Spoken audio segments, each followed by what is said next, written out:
Hello and welcome. I'm Tony, talking the talk. I went 2 nights ago to the cinema to see the film Oppenheimer.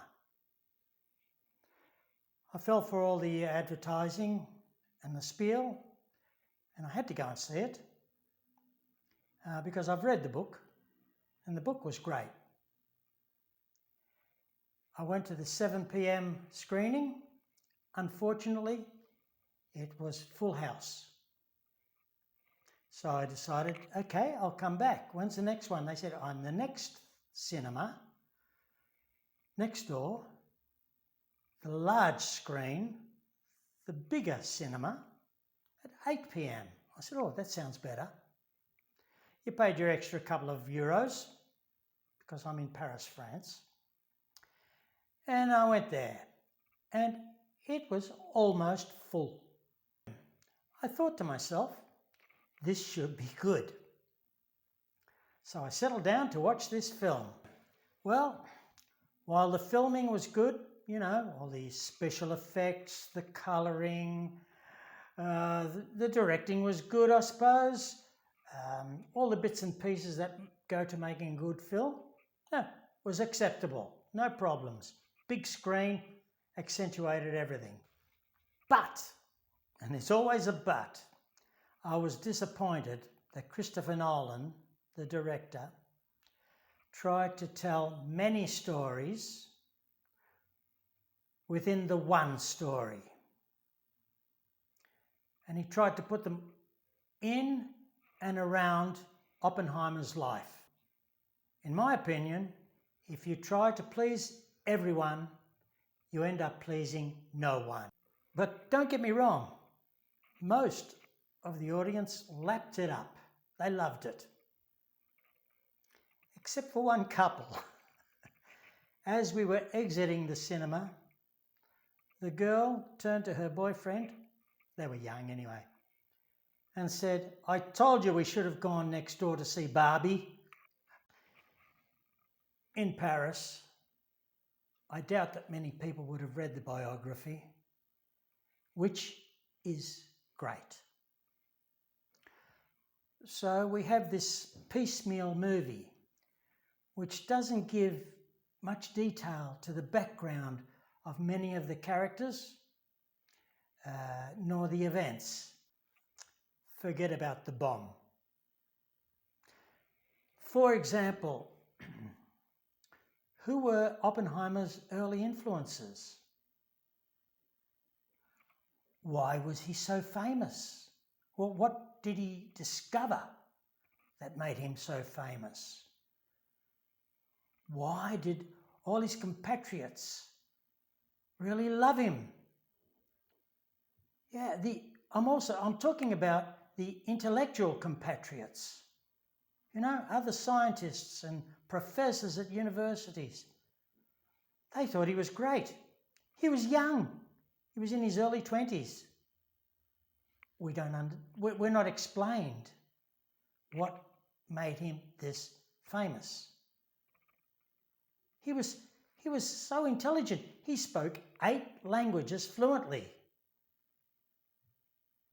They do mention that he did learn to speak Dutch in 6 weeks, I think it was, so that he could give a lecture in Dutch. They just sort of skimmed over these things. And then all of the other characters in the movie were not given any sort of historical background. And they were very, very important to Oppenheimer and his quest, and also in his private life, academic life. That he was surrounded by these people. Why? Who were they? We were given scant explanations. We have a 3-hour movie here. They could have made half a dozen movies from it. But there we go. Yes, he was a womanizer. But why in heaven's name do we have to spend or waste so much time on his sex life? In the movie, it's pretty explicit sex. What has that got to do with the movie? Did it improve the movie? Not one iota. It just took up an extra 15 minutes. They could have used that extra time to explain about the bomb, which was what all the advertising was about. It wasn't about his love life. Everybody went to see this bomb and the explosion. I didn't like the overacting of the prosecutor, who was interrogating him to remove his security credentials. This was in front of a board of inquiry, and the rest of the board kept quiet while this guy was going hammer and tongs at Oppenheimer, and then tried to do the same to his wife. His wife had a bit of personality, so she bit back. But Oppenheimer not. A couple of the others, one was wishy-washy, another one was against him and wanted to shake his hand. Oppenheimer shook his hand, but his wife wouldn't shake the guy's hand. No way. She had a bit of what do you say? I was going to say a bit of spunk. Well, we say a bit of spunk, you know. But unfortunately, his wife was presented only as a prop. She wasn't given really great dialogue. Many of the others were not given great dialogue. They were also props, with one exception. Robert Downey Jr. played the part of Dr. Strauss. That's how he pronounced it, Strauss. What extraordinary acting. He showed up all the other actors. Now this Dr. Strauss,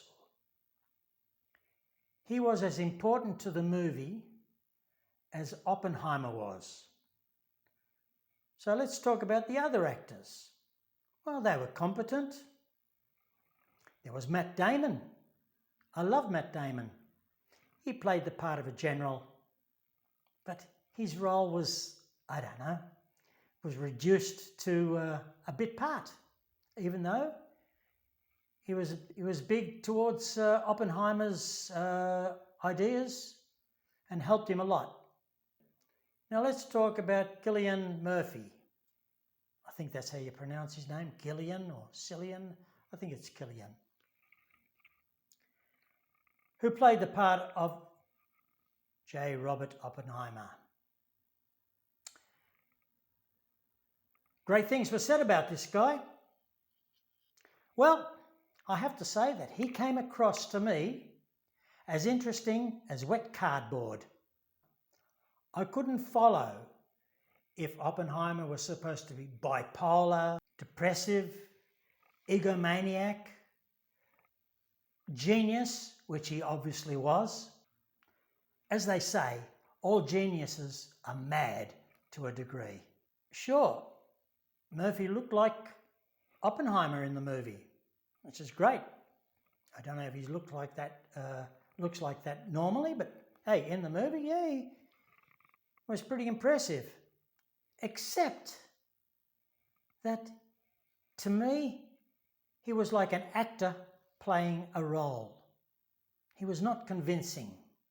Whereas Robert Downey Jr., wow. This film could have been, in my opinion, much better, much tighter, not so much time wasted on lots of unnecessary talking, gazing at one's navel. That's what it appeared in a lot of the scenes. Could have cut out the sex scenes, very easy, because it had nothing to do with the movie.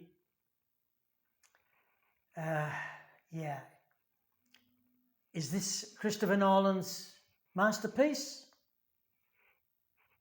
Perhaps. A lot of people saying it is. I think it could have been a lot better. If perhaps Nolan concentrated on the interaction between Oppenheimer and Strauss, who was eventually responsible for the downfall and ruination of Oppenheimer. It wasn't explained why Strauss disliked Oppenheimer so much. Perhaps it was there somewhere in the movie, but I think I missed it. What do I remember after 2 days? I remember 2 things. Remember, this is a 3-hour movie, and I remember 2 things. The sex scenes and the explosion of the atom bomb. That's pretty weak. Too much of the first, not enough of the second. What can you do? That's the way it is.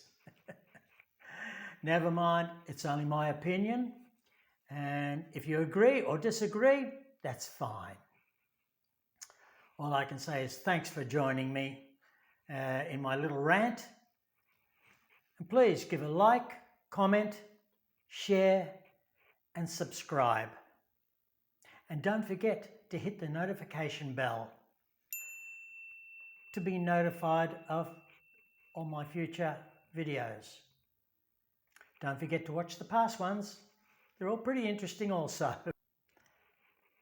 I'm Tony, talking the talk.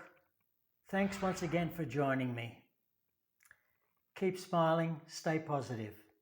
Bye for now.